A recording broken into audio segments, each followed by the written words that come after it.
من یه برکم، یه لگنزار تاریک. این سیاهی یه سفیدی هم داره به اسم نیلوفر. ولی پاییز اگه نیاد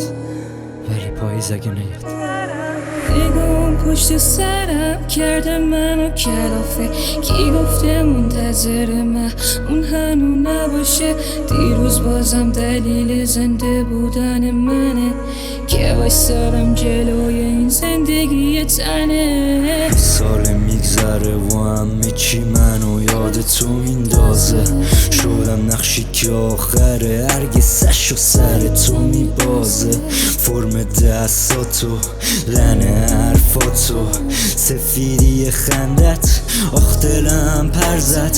آشناس برام عطر تو تک تک لباساتو تنمون لب تو تپ تپ نبز تو حق گریه هات شال روی گونتو. آشناترین گل تو برکم لالایی شبای من دلیل خندای من روح توی کلام من شدم غریبه چرا رفتن و اومدن نیومد شبیه چرا این همه آدم دورم من موندم مریضه چرا اگه بخوامم دیگه من نمیتونم برگردم توهم حلقم تو دست دلخوشی قلبم عشقو گرفتی ازم و منطق دادی به من مغزم میشه هر روز روسیاب شه دلم داد میزنم برگرد نمیشنوی بالا میرم پیکو سلامتیت بگا میرم هر شب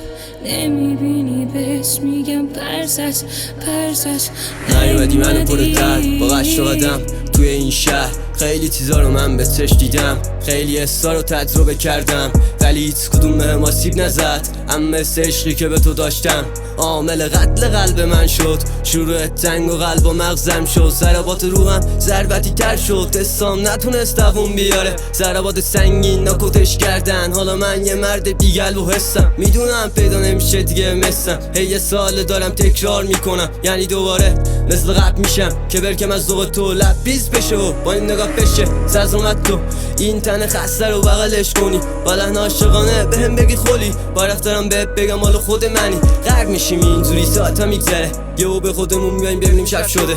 رسید وقت جدایی رسیدم به تون اشکامون تو چشامون حلقه بستن. وقتی فکر میکنم به گذشته میبینم یه استرجیبه که خیلی وقت رفته. یه پسره که زیر لب میگه دیگه بسته ولی راه رسیدم به تو فقط صبره. سبب پیر شدن تو این حال خسته یکی نبود به تو بگی این رابطه سمه. هر چقدر بگذره نزدیک به مرگت دیگه واسه مهم نی حدس مرگش.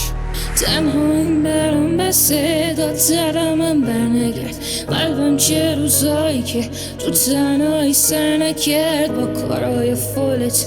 عشق از سرم رفت ازم و رو به روت کردش قلب منو سرد سر.